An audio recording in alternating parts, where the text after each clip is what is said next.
Hello folks, before the release of the S25 series, I think it's time to share my experience of using the S24 Ultra after a year of daily use. I'll take you through everything I loved and a few things I didn't. Let's start with the exterior. How has the phone held up after a year of daily use? Well, I've used it every day, and though I keep it in a case, I am not exactly gentle with it. I don't use screen protectors or tempered glass. I often toss the phone into pockets with keys or coins. Of course, I try to remove them when I notice, but generally I'm not overly cautious. My case has raised edges, so when I place the phone screen down, the screen never touches the surface. Now let's take a closer look. After a year, the oleophobic coating on the center of the screen has worn slightly. Because of this, fingerprints and dust are more noticeable now, and scuffs become more visible under light. This is normal for most phones, but on the S24 Ultra it's a bit more prominent. The reason? The anti-glare display, which drastically reduces glare and boosts contrast, giving deeper blacks even in bright conditions. This feature is exceptional and makes the S24 Ultra's display stand out. However, this clarity also highlights smudges and fingerprints more easily. Combine this with natural wear and tear, and you get what you see now. A thicker oleophobic layer might have helped reduce the issue, but that could have compromised the anti-glare effect.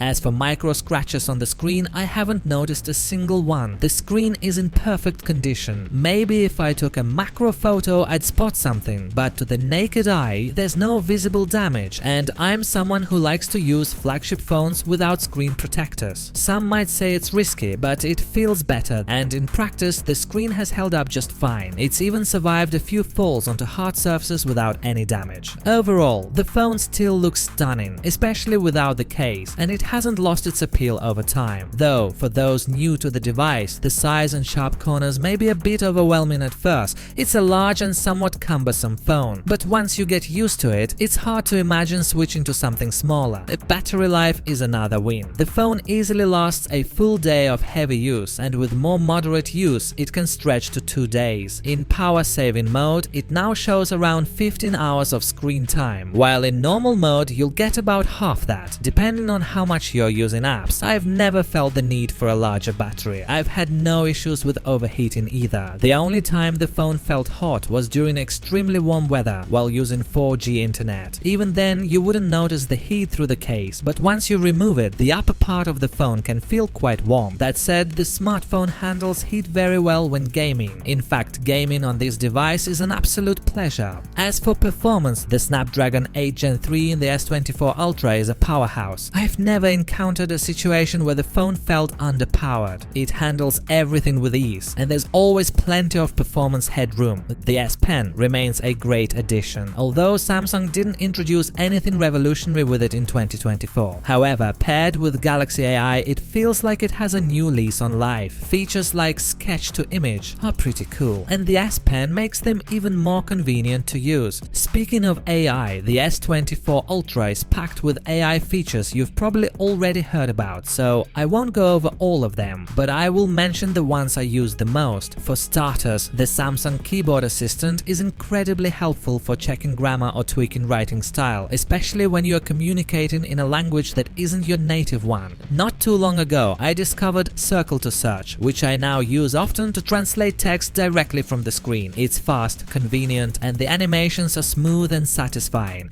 AI continues to breathe new life into smartphones in an increasingly saturated market, and I am excited to see how Samsung will push the boundaries with the S25 Ultra. One UI is simply brilliant. It's loaded with high-quality built-in apps that set it apart from the Chinese competition, and the ecosystem is meticulously designed down to the finest details. There's not much more to say here, except that we're eagerly waiting for One UI 7, which promises to take things to the next level and address most of the issues seen in One UI 6. Now let's talk about the Galaxy S24 Ultra's cameras, arguably the most divisive aspect of the device. Samsung's image processing leans towards bright, saturated photos that are social media ready. Personally, I'm not someone who obsesses over pixel-perfect detail, so I appreciate the color accuracy, detail, depth, and overall overall results. In general, I'm happy with both the photos and especially the videos. I don't use the zoom function very often, which is what most users tend to criticize. However, I do think the switch from a 10x zoom to a 5x zoom hasn't been justified. Previously, the Ultra had a clear edge with its optical zoom, but now it's just like any other phone. Because of the relatively narrow aperture of its telephoto sensors, it noticeably falls behind competitors in low light, so the zoom is no longer a selling point for the S24 Ultra. I can't confidently say you should choose the Ultra if zoom is a priority for you. As for the main camera, I have no complaints. It performs flawlessly in any lighting conditions, though there hasn't been a major leap in quality compared to the S23 Ultra, and despite promises to improve the night mode with updates, it still hasn't been fully refined and continues to show artifacts. I probably shoot most of my videos on the S24 Ultra and they come out fantastic, with excellent stabilization and depth. In my opinion, this is the best video quality you can get on a smartphone, even better than the iPhone. I know that's not a popular opinion, but I stand by it. By the way, the video quality remains impressive even when using zoom, although transitions between cameras during recording are still a bit jerky. I really hope the S25 Ultra improves this, making camera switching smoother. The S24 Ultra offers an overwhelming number of features, far more than the average user could explore in a year. The camera alone has a billion modes. Some might see this as an advantage, while others may find it unnecessarily complicated.